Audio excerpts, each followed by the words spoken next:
Here we have this 5-in-1 block set, which you could control with a remote control, which is right there, or you could scan this QR code and you could control it with the app.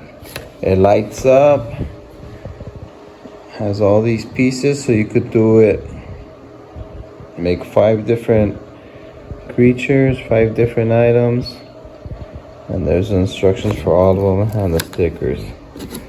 So I believe the one we're gonna make, we're gonna try this one, the one in the middle. So this is the one we built, or my son built, so you could see it.